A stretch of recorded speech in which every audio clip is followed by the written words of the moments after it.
You are now tuned into the Selflessly Selfish Podcast, where best practices are shared to help you improve self-care and live a balanced life of joy, love, and abundance. I am your host, profoundly unforgettable, the resource you seek, Master Life Coach Teresa Webb, here to encourage, motivate, edify, and inspire you to become the best version of yourself.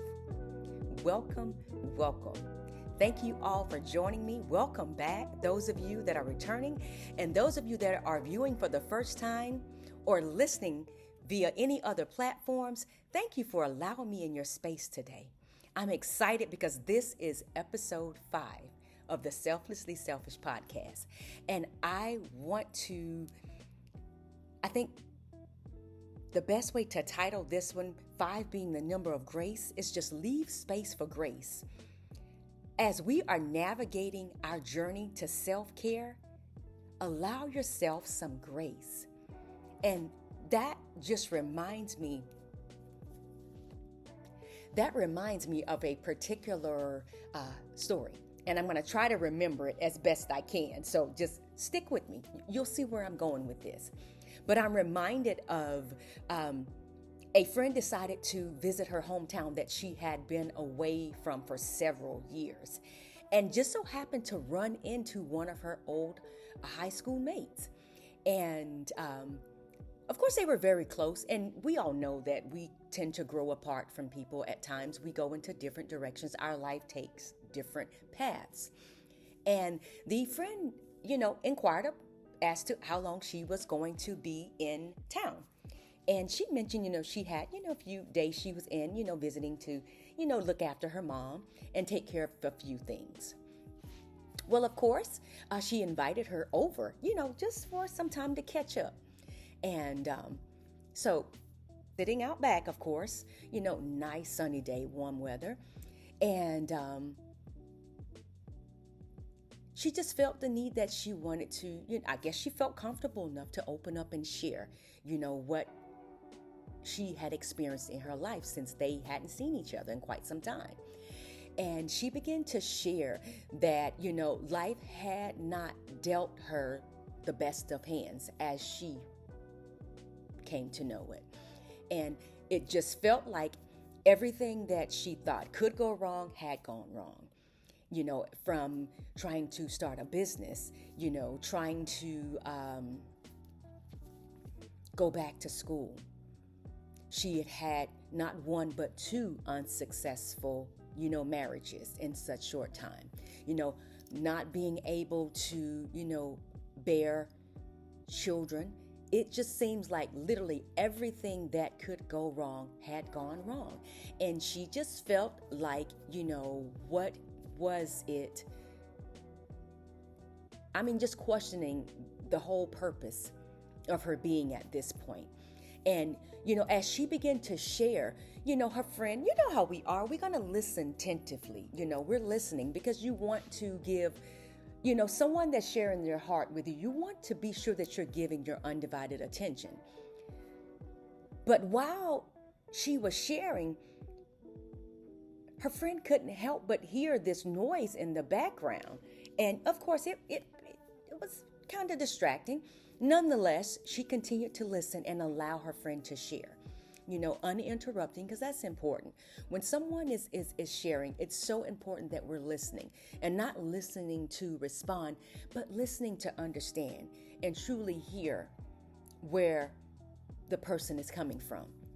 So, of course, after about 15, 20 minutes in, the friend is still sharing. And as she began to share and go further in depth in regards to, medical history and why she hadn't been able to bear children, and her friend is listening, and that sound appears again. And finally it got to the point that she had to stop her, and she had to interrupt. And she said, excuse me, I'm so sorry, and I apologize. But what is that noise that I'm continuing to hear? What is that weeping? What's the sound? What is that sound that I'm continuing to hear? And the friend looked at her and she said, oh, that's just my dog. she makes that sound. And so the friend, thought, well, okay, didn't think nothing of it. As she began to share her story, again, the sound continued. And finally, it was to the point where she just could not. It was like it was almost difficult to focus because that sound, it was like over, it was almost like she couldn't really focus on what it is that her friend was sharing because the sound had become so distracting. And she stopped her for the second time and she said, wait a minute. Why is your dog continuing to make that sound? It's like a weeping or a moaning. Is it a cry for help?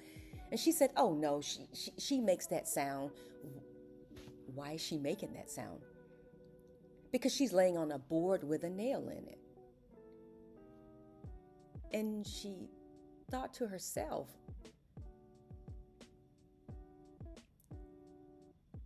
well, why won't she just get up? And her friend looked her square in the eyes and said, because it's not painful enough yet. So I say to you today, how many times have we allowed ourselves to go through situations and we remain there because it's not yet painful enough? No matter how distracting the situation had become for her friend sitting there and hearing that sound, the dog was not moved. The dog was still in that position of bearing the pain and allowing herself to go through something that the friend seen was as simple as just getting up and moving. And what I'm saying to you today is take time to acknowledge that you are in a space that is causing you pain, unbearable pain, to the point that you are crying out and yet unable to move, unable to react. And could it be because you've come so accustomed and so numb to the pain that you don't feel worthy enough to take yourself or remove yourself from the situation? I can say for myself,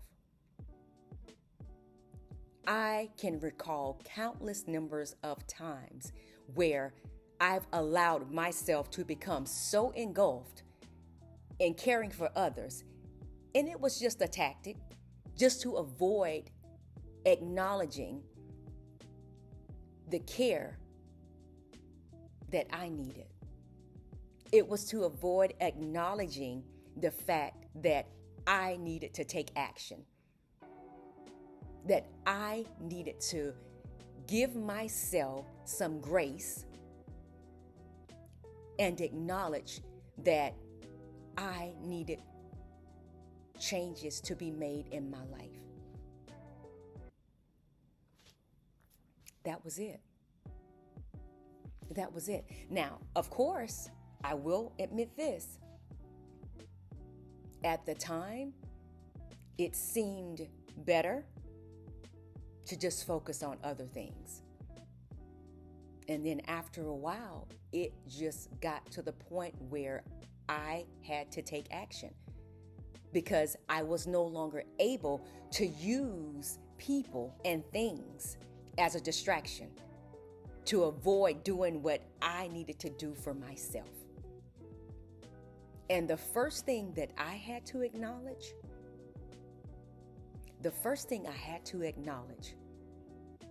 was I had to shift. I had to make a shift in my mindset, not changing coach, not changing myself, but changing the way that I viewed myself, changing the way that I saw my situation. So I'm asking you today, how many times have you allowed yourself to become so engulfed in caring for others as a way to evade doing what needed to be done in your life, as a way to avoid giving yourself the care and attention that you needed. That shift in mindset is so important for us. The shift in mindset is so important.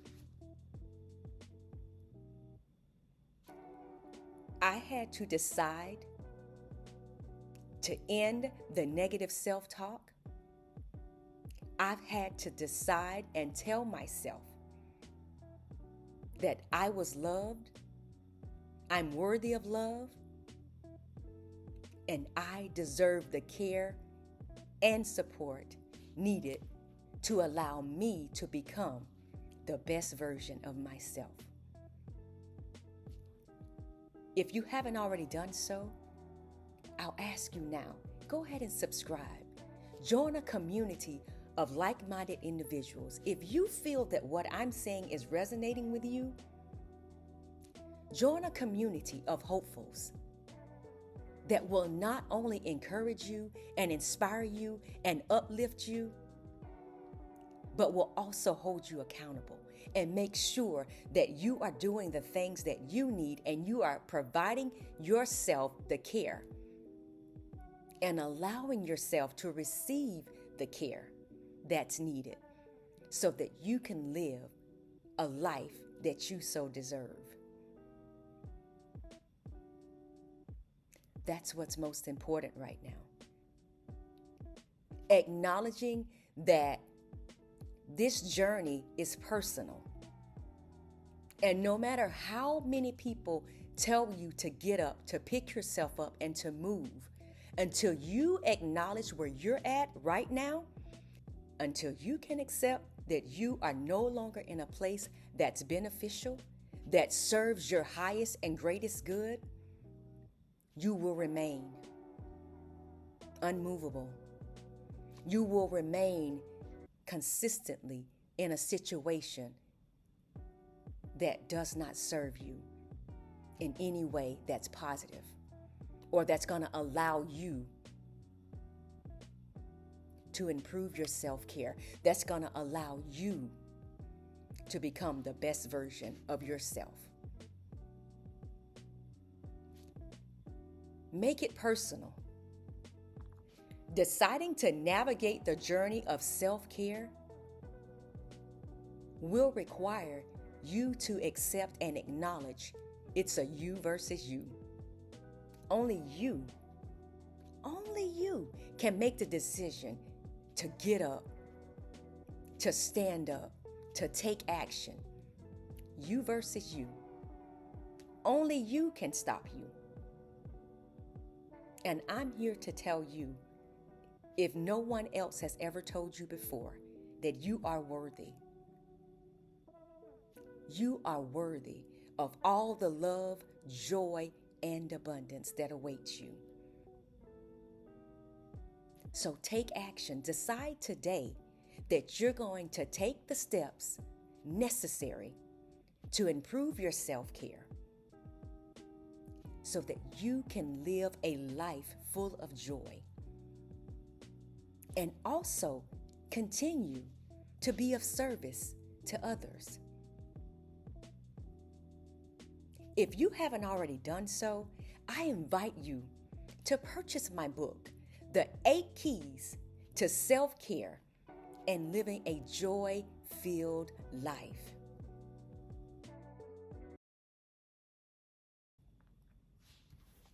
I encourage you to purchase the book and let me know what you think. With that being said, I want to thank each and every one of you today that's watching or listening. Thank you for your support. I would love for you to subscribe, to share the podcast with friends or anyone that you feel that the content may resonate with, anyone you feel that could benefit from the Selflessly Selfish Podcast. if you would be so kind to do me the favor to subscribe, give a thumbs up, and share the podcast. Let me know what you think. Let me know what takeaways you got from it. Let me know if there's anything that you'd like to discuss further in regards to self-care. What challenges are you facing? What is holding you back from taking the steps that you need to move forward in the area of self-care? What is it that you'd like to discuss? If there's any tips or strategies that you'd like to hear more about, or to go in depth about, please share down below in the comments. Let me know. Let me know how you are doing in the area of self-care. I want to thank you for your time today. Thank you for allowing me in your space. I appreciate it. And again, I want you to know that you are loved, worthy of love and respect. You deserve all the good that awaits you. I'm reminding you every day to stay hopeful and take action. Thank you.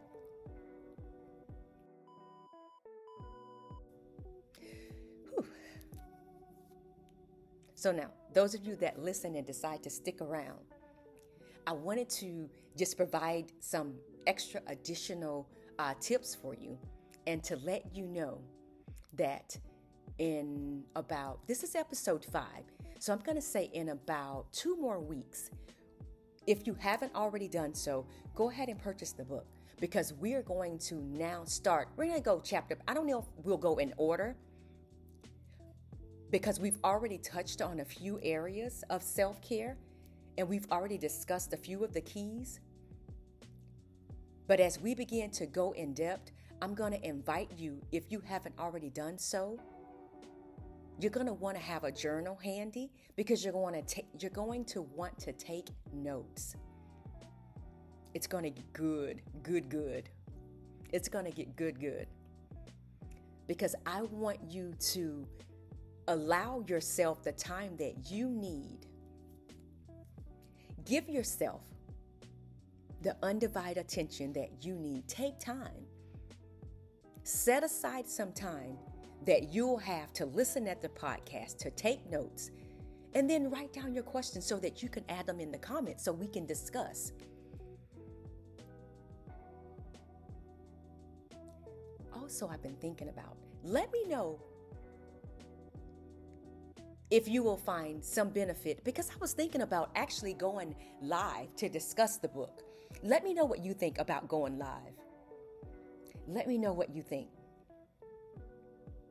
I'd love to see this community grow. We're at the end of April, and my goal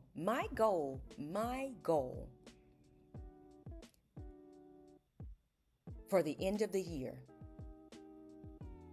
I'd like to exceed 1,000 subscribers, 1K. You think it's doable? I think it's doable. I think we can do it. And I'm going to need your help. I'm going to need your help with sharing the podcast. I'm going to need your help with providing feedback, letting me know what it is that you'd like to discuss more about in regards to self-care. I'm here for you. I'm here for you, showing up for me as well as for you. So what I want you all to do, share the podcast. If you haven't already done so, subscribe, leave a comment, and also you can listen. Because I know sometimes you may be traveling, you may be out and about, you may be cooking dinner, whatever it is that you're doing. You can also listen to the podcast. So you can join me on Spotify as well, and also the Apple. I think it's Apple platform. Yes. So not only are you able to watch, because I will provide some type of, sometimes I'll provide, when you're able to watch it, there'll be scriptures, there'll be notes, there'll be other context clues that are going to be visible that you won't necessarily have by just listening. But whatever area works best for you, join me there. Join me there. Again, I thank you. I thank you for your time today. Thank you again for allowing me in your space. Know that you are loved, deserve love, and worthy of love. Stay hopeful and take action.